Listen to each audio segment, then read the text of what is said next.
বাসি কাজ শেষ করে এখন দেখো মুড়ি নিয়ে বসেছি। গতকাল তোমাদের দাদা ভাই নিয়ে এসেছে।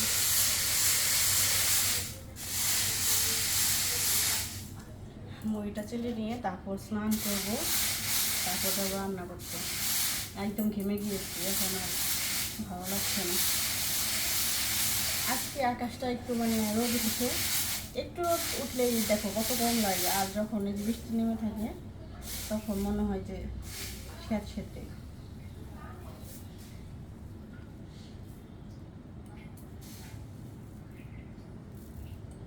মেয়ের জন্য খিচুড়ি বসাতে হবে, আমরা কী খাবো সেটা রান্না করতে হবে, অনেক কাজ। প্রতিদিন একই কাজ, উঠো, বাসি কাজ করো, রান্না করো, খাবার খাও, স্নান করো, মেয়েদেরকে স্নান করাও, ঘর বাইরে গুছাও, সেই ডিউটি।